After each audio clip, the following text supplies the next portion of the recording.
every week we're gonna preview 3 games, and it'll almost always be the Thursday night game to kick things off, the Warriors game, and then another game. So let's look at the Thursday night game. It's a great game to start the season this year. Panthers up against the Sea Eagles. We've already mentioned, of course, Nathan Cleary not suiting up for the Panthers. How do you see this panning out, Carl? As I said earlier, I like the $1.80 Sea Eagles here. Then you'd like the $2.15 that some people got a few days ago. Missed the $2.13. Sorry, mate. $2.13. Do you want to go halves? I'll put the $1.80 on and we can share. No, to be honest, I probably like Manly anyway.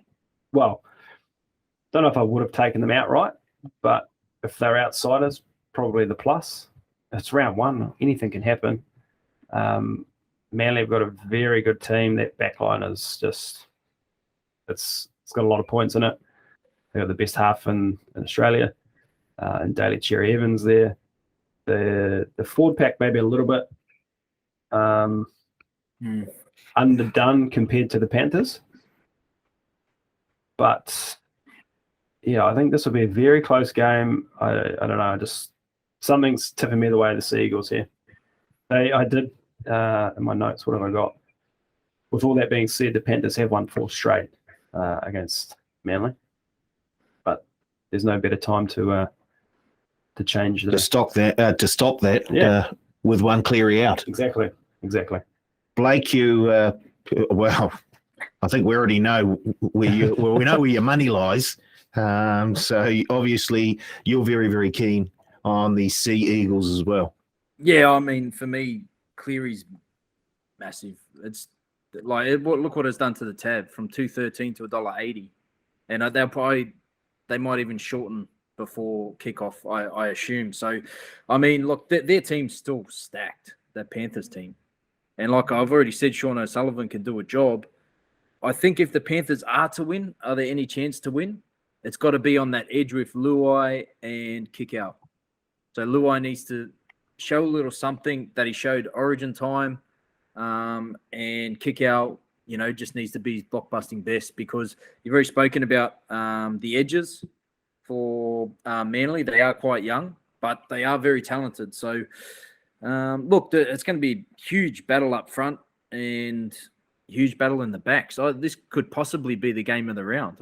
Actually, probably not possibly. It probably will be the game of the round, to be honest. And these two teams, a lot of people have them in the top 4. So what a way to start the year, mate. I do think Manly will win, but I think it'll be a close one. Yeah. Where are you going? Yeah, I'm siding the same way. I always think it's pretty hard for a defending premier to get up first game the next season, unless you're the Melbourne Storm.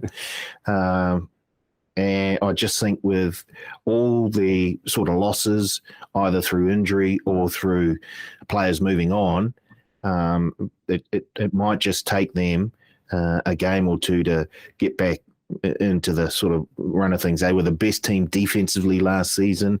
I can still see them approaching that standard on defense. I just worry about where the points are going to come, because a lot of their offense was just revolved around Nathan Cleary, either putting a kick, running sideways, and then finding a gap for either himself or for someone running off him. So, yeah, I think the Sea Eagles, I still like them at what are they, $1.80 now? $1.80. Yeah, I will be siding with the Sea Eagles. So we'll get to our bets a wee bit later on. But let's look at a game that you're probably quite interested in, Carl. Saturday night, Warriors taking on the St. George Illawarra Dragons. Yeah. I appreciate you throwing to me first before the former Warrior himself. But I would like to throw to him because we exchanged a text message, was either last night or this morning, and he said he was filthy with the lineup. I thought this was... a pretty good first lineup for the Warriors. question marks over the centres, which we discussed in our preview. But Blake, I'd love to hear why you're so dirty. Is it because you didn't get named? Oh, mate. Well, I don't think I made the bloody D team. I just think that there's like we've seen Jazz in the. I'm going back to the All Stars game, and Jazz played 60 minutes off no trial before that in the middle. I think he's a lock. I think he suits the big boys perfectly. And I've seen in that trial against the Storm, I'm pretty sure he set up maybe a line break or even a try for, it could have been Matt Lodge or for Noah Blake. They run off him. They got a lot of trust in him. And I think also in that All-Stars game, we've seen Josh Curran in the back row play outstanding. He was he almost won it for them. And for me, I mean, you've got Ewan Aiken. I know he wants to be a back rower, and I know they've got their sights set on him. But what happens when Tohu Harris comes back?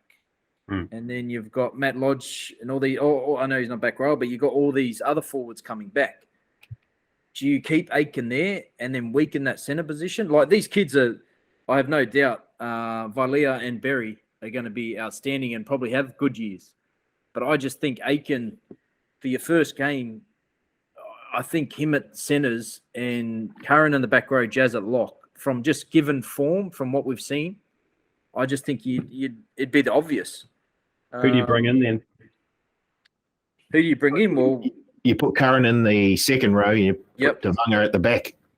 Yeah, and I'd put Aiken center. Center. Then you probably put a Jack Murchie in there, or maybe Pride Peterson Rabati. Give him a crack.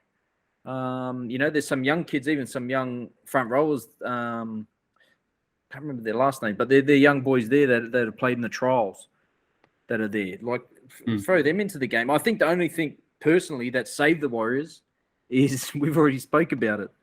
The Dragons haven't named Sims and Burgess. I think if they name Sims and Burgess, I'm a bit more worried about this game than I actually am. I do look at their centres though, Moses Suley and Zach Lomax, and there's a whole truckload of experience there, and I guess explosiveness. It could be a long, long night for Vilea and Berry, and I agree. I think Aitken should be in the centres somewhere because they have so much depth in the forward pack, where they're in the back line. They're sort of, look, as you say, they're young guys, and I'm sure in time they'll become really, really good players. But to have two fairly inexperienced players in the centres, that provides a huge opportunity for the Dragons to expose. Yeah, I agree. Maybe I got blindsided and too excited just by the team naming Tuesday, and just I can't argue with anything you've said there, actually, Blake or Paul. But I am excited about this team still. I mean, I could see a bit of a reshuffle if Jazz comes on, because I know they tried to play Ali Katoa for 80 minutes for a wee while last year, and it worked out sometimes, but didn't really work out overall. So if you're looking at that back row rotation, he's probably going to come off for a rest. Then you've got Penne, Murdoch, Masilla, Serena. I don't know. You're right. It does get confusing with. I think the main reason Nikorima is in the 6th jersey is the performance that he had in the All-Stars game. And it looks like they're going to have similar conditions to what they had in that All-Stars game. And I thought Jazz Devanga was huge. And off the back of that, should be in that starting 13 as well. So he may still come on and play 60. Well, Nathan Brown may be playing tricks on us, and we may see Devanga run out on the starting 13 come game time. But and I agree with Blake, the big out here is not having Aiken in that back line, just to help with a wee bit of experience where the Warriors are lacking. So I've got them just winning this game too. Like I still like them, and that is only because of what we said about the Dragons. If you look at that back row of Bird, Sewer, and DeBellin at lock, if you throw Sims in there and then say put a DeBellin maybe up front or Sims up front for 20 minutes, well, that's scary. That is very scary. Plus a George Burgess in there as well with the experience of Woods. Their question marks for me is Amone, and I suppose Ben Hunt's I think he's going to have a good year, and I'm pretty sure I had the Dragons in the 8, but Amone, I think, yeah, I reckon Sullivan should have got a start, possibly. Maybe it's just my fantasy talking, but but no, that'll be the question mark. I think our halves can get us over the line, SJ and Cody. So, money on the line. Where you go? Warriors. Warriors is outside. I think $1.95 at the moment. Yeah, okay, Warriors, close one. Ben Hunt's the one that scares me. He seems to always turn up for the games against the Warriors. His kicking game will be crucial here. Oh yeah, I watched that. I don't know why I did this, but I watched the highlights before of the 1918 loss, the game last year that the Warriors. It was an impossible to lose, and they lost it. Ben Hunt featured very heavily. I almost punched my computer screen. Yeah, look, I don't know if I'm ready for the Warriors to be back, to be honest, after watching that. Oh, give me the drink. Sorry for putting a dampener on your weekend, mate. Look, hey, they're going to win. They'll win. Yeah. They'll win, and the faithful will be rocking. Right. The other game we're going to look at Sunday afternoon Australian time, just after 6 o'clock our time. The Parramatta Eels hosting the Gold Coast Titans at CommBank Stadium. The bookies have got this as fairly one-sided. You agree? When I look at the teams, back five, I'd probably give the nod to the Titans based on, I guess, who I've seen play and their experience. Eels obviously get the tick in the halves, and that's a huge tick over the Titans. Brown and Moses there. And then the forward pack Eels win in a landslide in that starting pack. So, yeah, I can see this. I should say a landslide, except for the Lane versus Fafita matchup. I think it's Eels are reasonably big favourites here. The line 6.5 is the line. So I think I had the Titans having a shocking season. I think I had them maybe 14th. And we spoke about before our predictions going wrong. Now, if I looked at this team and I'm like, wow, that team is actually impressive. Now, if these halves, now obviously the question mark is the halves. If their halves come out and win this game for them, and they do it in good fashion,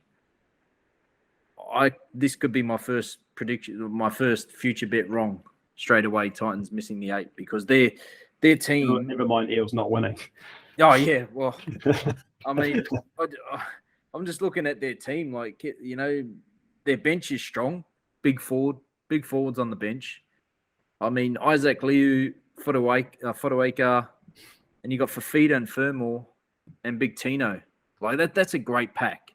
And then their backs. The only question mark for me is the halves. That's the only question mark. I still think Parramatta win. The $1.44 though, I'm not too sure about that. You know, with the two wingers out, I think they'll be a lot better with Sivo back in there. And I suppose as well, I'd like to see if Nathan Brown actually does get picked in the team, because that's a massive in for me if he is in. Not even in the 17. Yeah, I don't see why. You've got Jake Arthur on there. You've obviously got Makatoa and Kafusi as the two extra front rowers, but Ray Stone as a hooker lock sort of thing, and Jake Arthur, I don't know where he's going to feature. So for me, I would have Nathan Brown in there, and that's a scary thing I'd like to see about the Eels. If they do come out and win this by a lot, you've still got some improvement in them. So it's going to be I think it'll be a close game, to be honest. I'm tipping the Eels, but if this team of the Titans that we have on paper shows up and the halves can play pretty decent, I think they'll make a game of it. I haven't seen, but is the weather supposed to stick around in New South Wales over the weekend? Because the weather brings even the longest of outsiders back in the mix. I had a brief look at the forecast, and it said that it was clearing Thursday, Friday, Saturday, and then rain again on Sunday. But that was just for the general Sydney area. I don't. Oh, mate, Combank, you don't need rain. It's slippery as anything there, that ground. They'll be slipping and sliding everywhere. So I think it will be, brought right back in, even if it's probably the after effects of the rain. Do you think good halves are even more valuable in bad playing conditions, or it doesn't really make a difference? They're valuable whether the sun's shining or whether it's hosing down with rain, or is there an angle there? Are you saying, do I think they're better in, or they're just as valuable in wet weather footy? Yes. Yeah, 100%. I sometimes even more, because a kicking game in the wet weather, you try and bring the ball out from your own 5 meter line or 10 meter line. You're getting, hammered. They're just squeezing up. You can't really pass the ball. So a kicking game in that, and that's why Cleary's so good. And Burton this year for the Dogs would be good in a wet game because he's got a boot that can go 60 meters on the fly.